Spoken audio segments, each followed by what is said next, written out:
Marta, welcome to #Women You Are Power. I just want to take this time to say thank you so much for your participation. We really appreciate it. And I'm going to jump straight into question number one for today, which is, what do you perceive power to be as a woman? So I think as women, we do have by nature a different skill set compared to men, of course.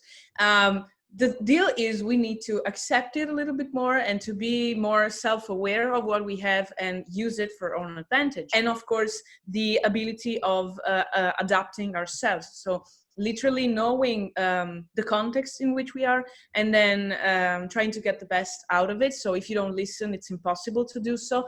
And so be empathetic and be caring, but also considering what's best for us for survival, but not only for survival. I mean, to get really the advantage in a context. And so I think we should be more focused as women with regards to this, because we have the skill set, we just need to use it.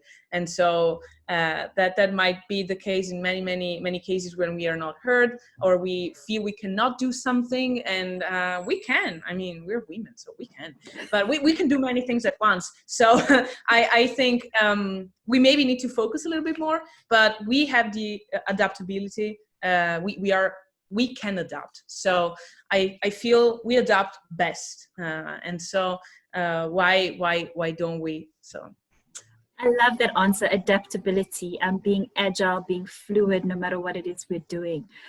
Martha, that brings me to question number two then, is how have you realized that power of adaptability within your own life?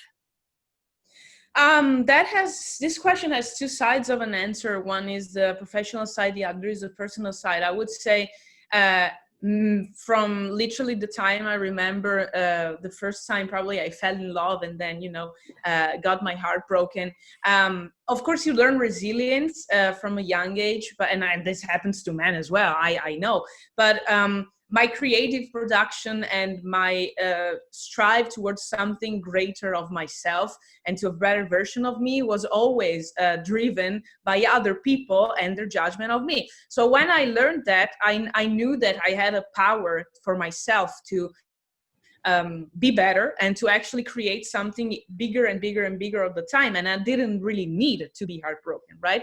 And so anyway, the best moment, not the best, but like the worst moment that has taught me this is when 2 years ago I had a pretty rough situation with my mental health regarding OCD and meds. And at that time, I really knew I was creating distance from myself and my life and those problems, those issues, let's say, which are now under control. So you just distance yourself from certain thoughts and certain people, and then you realize literally you have nothing to lose. So you start being more honest, more sincere. Of course, there are some professional successes, but I think what defines you more than we realize, what defines us are our mistakes, are maybe not mistakes, but like our moments of where we feel it's very difficult to go on, and so our shortcomings and moments in which we feel we cannot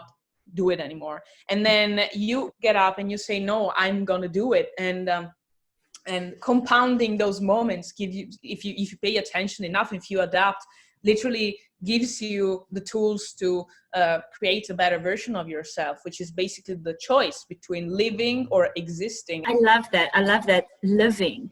It's being in your now and really identifying that you want to be more than just existing, like you said.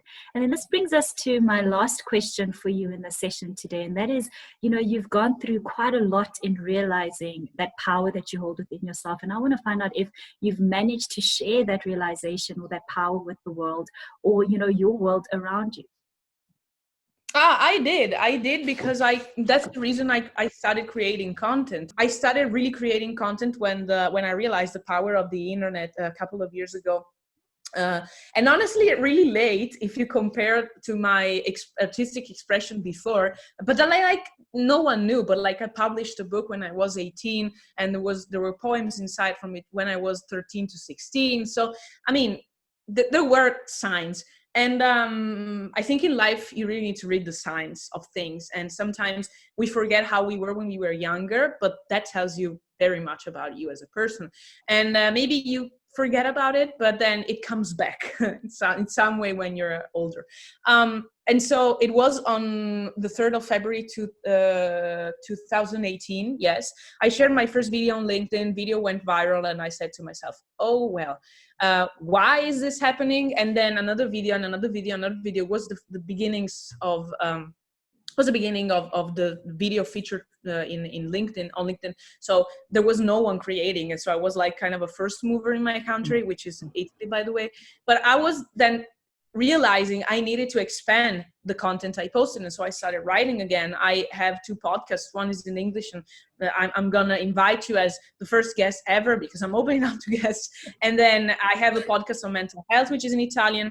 I have a book that has come up last year. So I am creating like a machine. I always say I'm basically a TV in terms of how much I create. And that's exactly what we're all about, right? We're about sharing our stories authentically.